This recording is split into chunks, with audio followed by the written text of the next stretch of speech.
Assalamualaikum warahmatullahi wabarakatuh. Rabi'ah binti Ismail merupakan istri Imam Ahmad bin Abi Al-Hawari yang wafat pada 230 Hijriah. Seorang ulama dan wali besar di zamannya.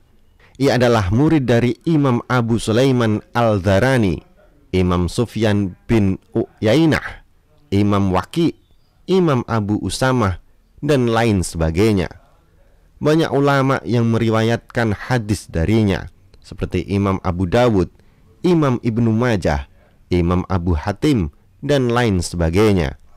Imam Ibnu Katsir menggambarkan Ahmad bin Abi Al-Hawari dengan ucapan, salah satu dari ahli zuhud yang ternama, ahli ibadah yang dikenal, penyayang atau dermawan, yang bersyukur, termasuk dalam golongan-golongan orang-orang yang memiliki keadaan spiritualitas yang soleh dan karomah yang benar. Rabi'ah binti Ismail Asy-Syamsi merupakan bagian dari wanita terpandang di Syam. Ia adalah wanita yang kaya raya. Kemudian ia menafkahkan semua kekayaannya miliknya kepada Ahmad bin Abi Al-Hawari dan sahabat-sahabatnya atau murid-muridnya. Kisah pernikahan Rabi'ah binti Ismail Asy-Syamsi dengan Imam Ahmad bin Abi Al-Hawari cukup menarik. Rabi'ah menjadi orang pertama yang mengajukan lamaran kepada Ahmad Al-Hawari, bukan sebaliknya.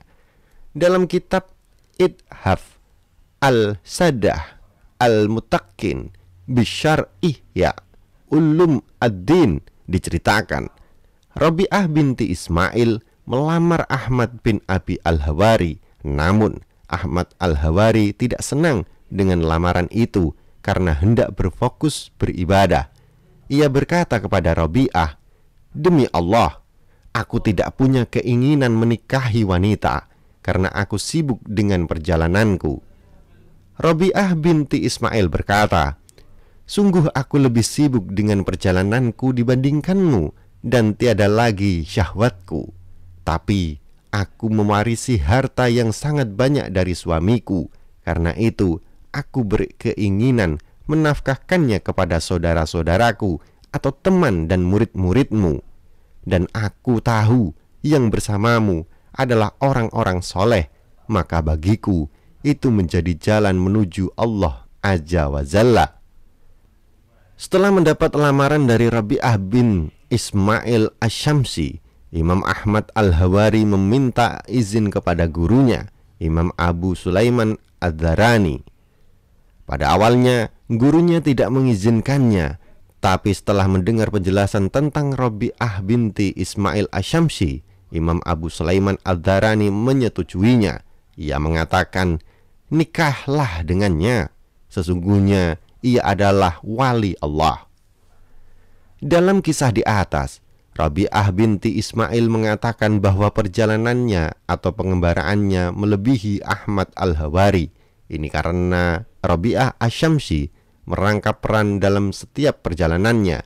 Ia menjadi seorang ulama perempuan, sufi, yang menyibukkan diri beribadah dan berdakwah. Ia juga seorang yang mewarisi harta dan jaringan bisnis suaminya terdahulu. Karena itu, perjalanan yang dilaluinya lebih berat daripada perjalanan yang dilalui Imam Ahmad Al-Hawari. Selain itu, perjalanan bisa juga diartikan sebagai perjalanan atau pengembaraan menuju Allah. Menggunakan makna ini, tentu perjalanan yang dilalui seorang wanita jauh lebih berat daripada laki-laki, apalagi jika ia seorang ulama, pengusaha, istri dan ibu. Ia harus menjalankan banyak peran sebagai wanita sekaligus menapaki perjalanannya menuju Allah. Rabi'ah binti Ismail tidak sekedar berkata-kata, ia menunjukkan dalam sikap, ia menikah bukan karena syahwat, tapi karena jalan persaudaraan sufi yang ingin dilaluinya bersama orang-orang soleh. Dalam sebuah riwayat dikisahkan, Ahmad bin Abi Al-Hawari bercerita kepadaku, aku dalam Cerita ini adalah Al-Abbas bin Hamzah. Ia berkata, suatu hari Rabi'ah berkata kepada Ahmad bin Abi Al-Hawari, "Aku berdoa kepada Allah agar hartaku dimakan oleh orang sepertimu dan seperti sahabat-sahabatmu."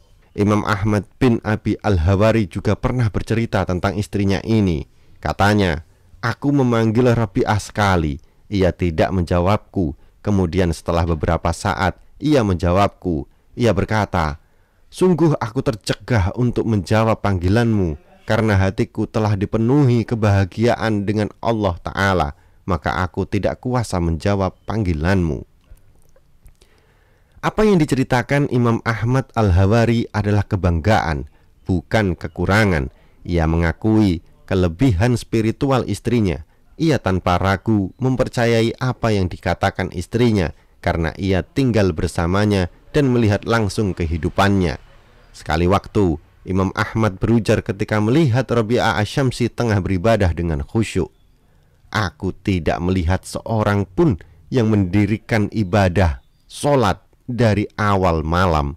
Kemudian Rabi'ah berkata, "Maha suci Allah, orang sepertimu berkata seperti ini. Sesungguhnya aku mendirikan ibadah sholat ketika aku dipanggil."